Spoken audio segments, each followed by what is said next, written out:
Today on The Sociologist, we're talking about American social media influencers, their effects and affects by Russian propaganda, conspiracy theories, and the history of social engineering, particularly through the lens of Russian conspiracy and propaganda, not just in their homeland, but around the globe as well.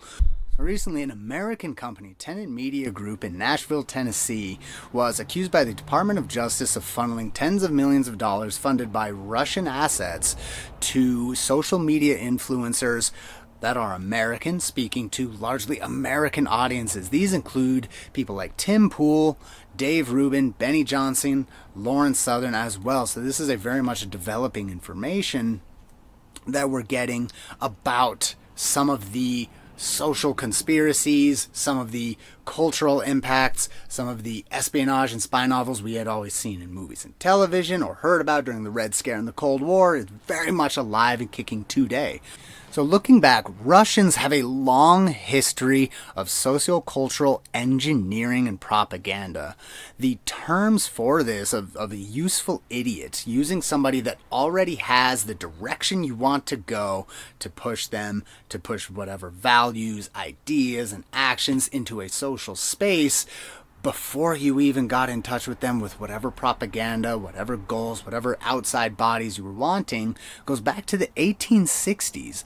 The Russians had a term for useful fools, politsnie duraki, and it was used to refer to, at the time, Russian nihilists that were so fed up with the system they believed nothing would work, and anarchism would be the only government that is preferable to the czarists of the time. They also used this, though, to apply to the apologists, to the people that were pro-Russian oligarchy, for the Russian royals that were hoarding all of the wealth of the country and letting the smaller working classes to die. Now, both of these can be very useful in propaganda because they may be able to be directed with the extremism of their values. Up through 1947, Austrian-American economist Ludwig von Mises wrote a book called Planned Chaos, in which he also was the first one to coin the term useful idiots in propaganda. So in the first half of the 20th century, after the Russian Revolution, Vladimir Lenin had a surplus of cash coming from the Tsarist gold reserves that was confiscated during the Russian Revolution from the Tsars, from the Russian oligarchy, the bourgeoisie ruling class that had been in place up until the Revolution. What to do with this then? The Communist International was an organization that had run for a couple decades in the first part of the 20th century that was operating to spread goodwill for Russia, to build alliances and allegiances with the Soviet Union, as well as resources, agreements, trades, and ideas and information, as well as intelligence assets to and from Mother Russia, for Vladimir Lenin. The Communist International was very good at social engineering. They found very quickly, and Vladimir Lenin also adopted these beliefs, that it is much harder to go into an outside culture, society, group of any kind, and get them to change their beliefs, their thoughts, their actions, and their values.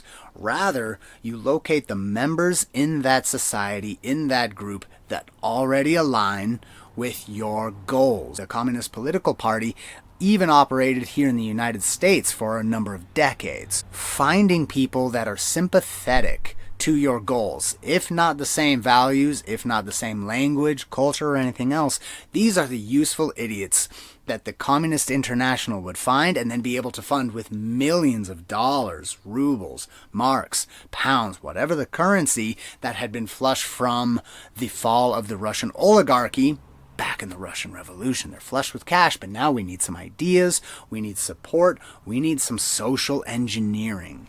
The Communist International, under Vladimir Lenin, also had 21 agreements, 21 tenets that a country would have to agree with and uphold for their membership to Russia's resources, to this money, to be able to have the support of the Russian power machine. They had been a superpower for decades. So Russian operatives would use these cash injections, use this incentivization to be able to find the people useful to them to either uphold certain governments and government ideals in certain countries or help overthrow them, all the way from organizations and institutions down to political parties, down to religious groups, down to individuals and journalists. These were people with loud voices in the community that could be swayed, and they're going to have a much bigger microphone when they have millions of dollars backing them. During the Cold War, some of the most famous Russian spies and useful idiots that we had found here on American soil were people such as Julius and Ethel Rosenberg, who were American citizens, members of the Communist Party. They were tried and found guilty and executed for treason and espionage back in the 50s, all the way up to as recently as the 1990s. A gentleman by the name of Aldrich Ames was a high-level CIA operator that was not just spying and passing U.S. information back to Russia, because he, as an American citizen, had spent his entire life here with American ears, American eyes, an American accent, an American social security number, but he also had an American voice. Use that to work up to higher levels of the CIA, and then providing misinformation, disinformation, and bad intelligence to the United States of America government, as well as the Department of Defense. Now, this is a radically different way we think about espionage and spycraft than just, getting the file, getting photos, bugging, and listening to information. It's also very useful to have an active voice behind enemy lines and to sow dissent, disinformation, and conflict. This social engineering continued all the way up until the 2014 invasion and annexation of Crimea. So in Crimea, it was very apparent that the Russians were using social engineering. They employ factories of psychiatrists, psychologists, sociologists, and political scientists to be able to track, in the age of the internet, certain patterns, certain symptoms, certain behaviors, influence that someone may have to apply their craft to this person as a target audience member or potentially useful idiot. So this can be things like the hashtags you use, the people you follow, the people you comment back with, the people that you fight with online, the forums that you see, the amount of screen time and at what times of day you have. All of these are factors that go over years to be able to determine how useful somebody may be to these outside influences.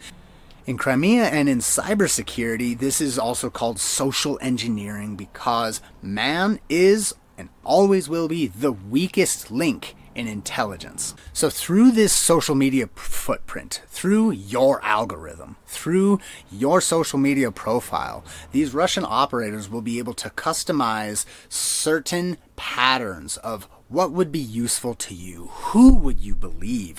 Where would you believe it from? Do you read it? Do you watch it? Do you watch podcasts? Where do you get your information? How would you digest it most readily to be able to be a mark, a target audience for this propaganda? It was said that man is the weakest link in the chain of information technology. Man is also the most fallible point in social structures, in institutions, in establishments, organizations. Man is also the weakest link in social group communication as well. The people that have the most followers, they are most readily to be targeted by the leader of that group, by the loudest voices, by those that are seen and heard by the most amounts of people.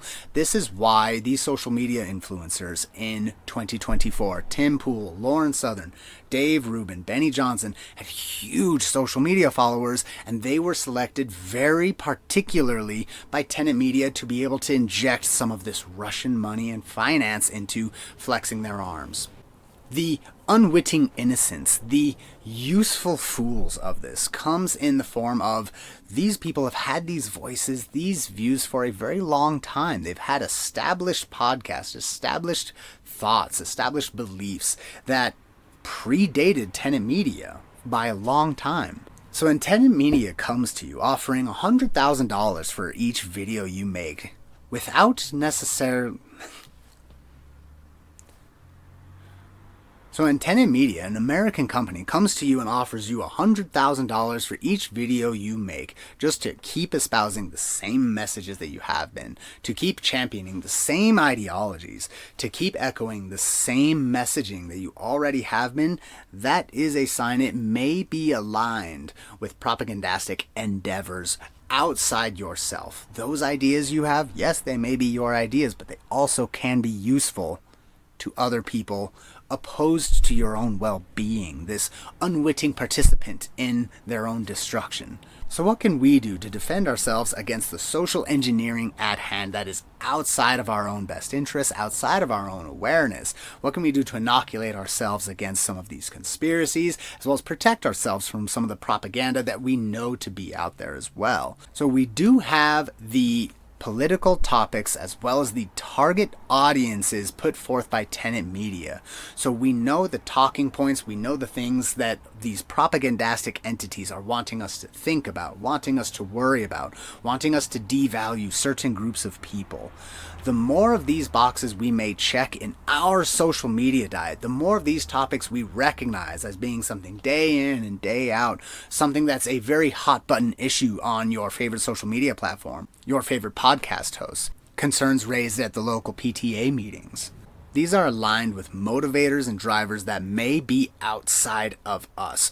So the more we are aware of our social media diet and how much in common our diet and what we consume, what we see on a regular basis has in common with these propaganda topics, we can know maybe we venture outside of that to get some new talking points, some new points of view, and some new topics outside of the things aligned currently with the propaganda attack and efforts in the US. A recent survey as well of American voters determined that not everyone is very confident in their ability to spot AI and deepfake images, very visceral, very photojournalistic points of propaganda and misinformation, disinformation confidently. This study did tend to skew towards Republican. All of a sudden, we're back to these superstitious times of fae and fae folk. Let me count your fingers. How many fingers do you have on your hands? How many R's in the word strawberry before I let you into my house? Knowing more of these tools and knowing how to spot AI in particular as well as propaganda gives us a lot better nose to sniff out ideations, goals, motivations, and drivers that may not be ours. So these campaign topics that we were able to uncover by Tenet Media, again, an outside influence coming into U.S. politics and the sociocultural sphere through social media influencers, if we hear these topics and they are in lockstep with a particular media group, with a particular podcaster, with a particular influencer, with that one guy at work, with the crazy uncle that you try to avoid at Thanksgiving.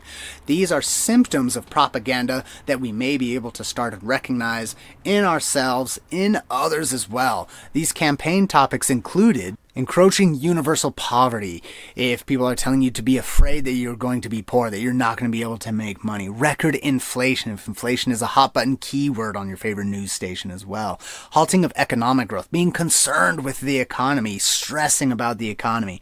Unaffordable prices in food and essential goods, being told that bread is becoming unaffordable. Housing is unaffordable. These are valid stressors. We may have personal anecdotes with things like these talking points to be concerned with in our personal lives. This is merely one point in this constellation that is a pattern of propaganda. So let's move on to some of the other topics. Risk of job loss specifically for white Americans. Anyone telling you that people are not hiring white Americans or not hiring you because you're white, being the majority race now is a deficit to you. In addition to that, privileges for the disabled and people of color. This goes into the DEI codification as well, using DEI, diversity, equity, and inclusion concepts and practices as a scary talking point. If that is something you are stressed about, if you have a negative association to those terms, to those topics, this is a propaganda point as well. Again, not something that is necessarily bad to be on your mind, to be on the consciousness of the zeitgeist of America right now, but It is in common with this pattern of a targeted attack on our thoughts, on our ideas, on our values. Another campaign talking point by Tenet Media was the constant lies of the Democratic administration about the real situation going on in this country. This also does inject some value into the exclusivity of information. Oh, if you really know what's going on. Oh, well, they won't tell you what's really going on behind the scenes. This lets you in on a little secret. It's only for members. If you really care what's going on, if you're a real patriot, if you really are awake to what's going on, really aware of it. This is a great way to incentivize learning more and getting in on this exclusivity of knowledge. However, once you go behind those closed doors, that's a much smaller group. It becomes much easier to become a victim of propaganda when in a very small group of influence. Another talking point they have is fear of crime coming from immigrants and people of color. This is also including immigrants from Ukraine now.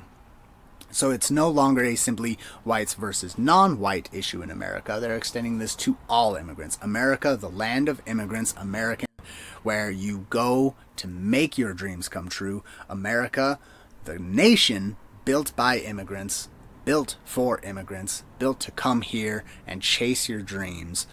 More of these topics. Overspending on foreign policy at the expense of interests of white U.S. citizens. So being concerned with foreign spending money in foreign wars, investing in other cultures and other organizations, institutions outside the U.S. This concern is a talking point of these Russian propagandists as well. We have the constant lies to voters by the Democratic Party that currently is in power. This sows dissent and distrust in the institutions in play. Distrust in institutions currently is at a global high. This includes Democrats and Republicans, everyone from every political spectrum, as well as ideologies from around the world. Currently, we don't trust government bodies. We don't trust politics or politicians. We don't trust the large corporations. We don't trust the cops. Everyone everywhere seems to be having this growing idea of distrust and dissent in institutions, the social structures in place. Last but not least, America suffering defeat despite the Democratic administration's attempts. Our guys will be drawn into Ukraine and our soldiers will die in Ukraine. This talking point drives on a lot of fear. Fear is a fantastic motivator and driver for changing your thinking, changing your beliefs, and taking action.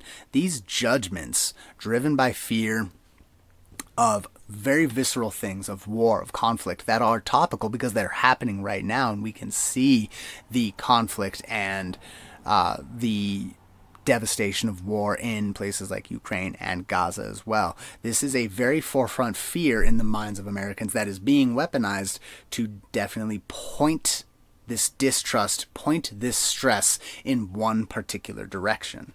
So we also got the target audience of this propaganda campaign by Tenet Media. These target audience members let us know if we are a high risk factor for this propaganda. We know if we are a high risk, high value target for this propaganda and these beliefs, these values, these ideas to be instilled. So we may want to be able to check them. So these groups include Republican voters, Donald Trump supporters, supporters of traditional family values, key word to keep an eye out for when we're sussing out propaganda, as well as lower and middle income white Americans. These are working class Americans. These are blue collar people that some claim to support.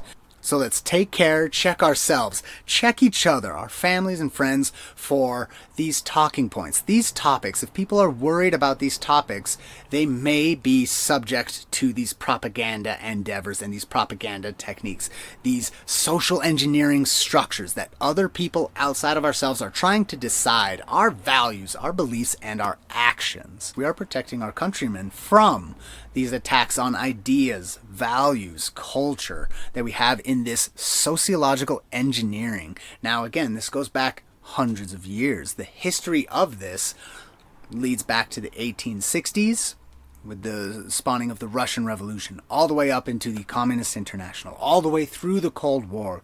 The Cold War may not have ended, but the battlefield may have changed.